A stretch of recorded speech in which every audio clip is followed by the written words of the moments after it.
क्या सिर्फ 39 किलोमीटर चौड़ा एक समुद्री रास्ता भारत में खाद की कमी, महंगाई और खेती पर संकट ला सकता है? क्या होगा अगर इसी रास्ते से आने वाले जहाज 20 समुद्र में फंस जाएं या उन पर मिसाइल और ड्रोन से हमले होने लगें? और अगर मैं आपसे कहूं कि युद्ध जैसे हालात के बीच एक भारतीय जहाज सुरक्षित निकलने पर पूरे भारत ने राहत की सांस ली है, तो शायद आपको यकीन नहीं होगा, लेकिन ऐसा ही हुआ है। हॉर्मुज़ जलडमरू मध्य में लगातार हमले, अमेरिका ईरान के बीच बढ़ती सैन्य कार्रवाई और समुद्र में बारूदी सुरंगों की आशंका के बीच भारतीय झंडे वाला जहाज एपीजे प्रीति 2 सुरक्षित तरीके से हॉर्मुज़ पार कर चुका है।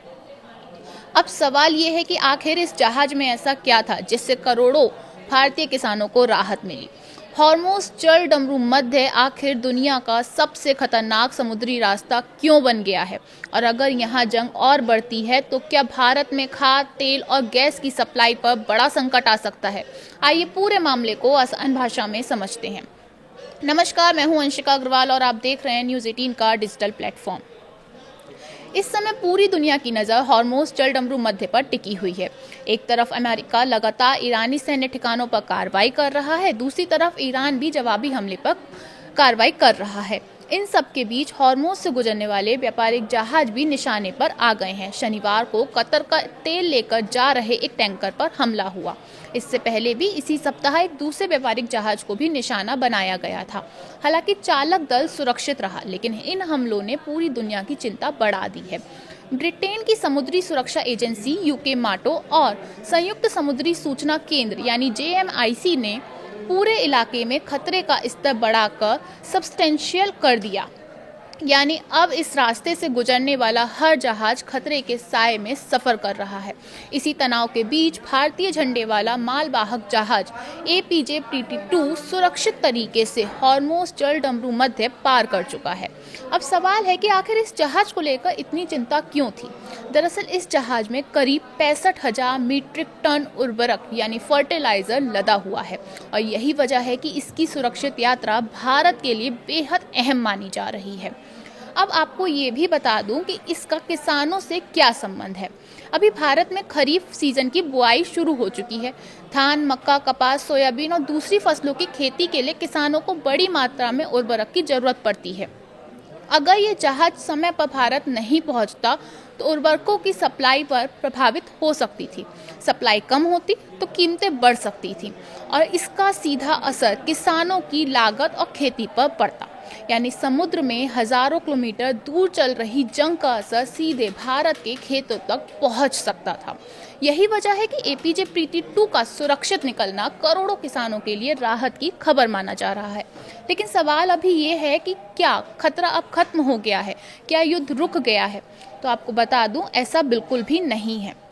शिपिंग महानिदेशालय यानी DGC के मुताबिक फारस की खाड़ी में हॉर्मुज़ जलडमरू मध्य के पश्चिम में अभी भी 15 भारतीय हितों वाले जहाज फंसे हुए हैं। इनमें एक ऊर्जा कार्गो जहाज, 4 उर्वरक लेकर चल रहे जहाज और 10 दूसरे मालवाहक पोत शामिल हैं। जरूरत पड़ने पर इन जहाज़ों को सुरक्षित निकालने की तैयारी भी की जा सकती है। अगर बात करें कि अब तक कितने जहाज सुरक्षित निकले हैं, तो रिपोर्ट्स के मुताबिक अब तक भारत आने वाले 44 जहाज सुरक्षित हॉर्मुज़ जलडमरू मध्य पार कर चुके हैं। इनमें 17 भारतीय झंडे वाले जहाज और 27 विदेशी झंडे वाले जहाज शामिल हैं। इन जहाज़ों में कच्चा तेल, LPG, LNG कंटेनर और दूसरे जरूरी सामान लाने वाले पोत शामिल हैं। यानी फिलहाल सप्लाई चेन चल रही है, लेकिन खतरे के बीच सबसे बड़ा खतरा अब क्या है? युद्ध सिर्फ मिसाइलों तक सीमित नहीं है। अंतर्राष्ट्रीय समुद्री संगठन यानी IMO ने चेतावनी दी है कि हॉर्मुज़ जलडमरू मध्य में करीब 80 समुद्री बारूदी सुरंगें यानी सी माइंस बिछाई गई हो सकती हैं।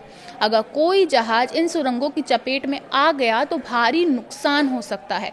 समझौते के मुताबिक इन्हें हटाने की जिम्मेदारी ईरान की है, लेकिन अभी तक ये साफ नहीं है कि सभी माइंस हटाई गई हैं या अभी भी वहां बिछी हुई हैं। यानी खतरा अब भी बना हुआ है। अब सबसे अहम सवाल, आखिर हॉर्मुज़ जलडमरू मध्य इतना महत्वपूर्ण क्यों है? क्योंकि दुनिया के कुल समुद्री तेल व्यापार का बड़ा हिस्सा इसी रास्ते से गुजरता है। भारत भी अपनी ज़रूरत का बड़ा हिस्सा कच्चे तेल एलपीजी, एलएनजी और उर्वरक इसी मार्ग से मंगवाता है। अगर यहाँ युद्ध और बढ़ता है या समुद्री रास्ता कुछ और समय के लिए बाधित होता है तो सिर्फ तेल ही नहीं बल्कि गैस, उर्वरक और कई जरूरी सामान की सप्लाई प्रभावित हो सकती है। इसका असर महंगाई से लेकर खेती और उद्योग तक दिखाई दे सकता है। फिलहाल अच्छी खबर ये है कि एपीजे प्रीति 2 सुरक्षित निकल चुका है और किसानों के लिए जरूरी उर्वरक भारत पहुंचने की राह पर है। लेकिन दूसरी तरफ 15 भारतीय जहाज अब भी खतरे के इलाके में मौजूद हैं।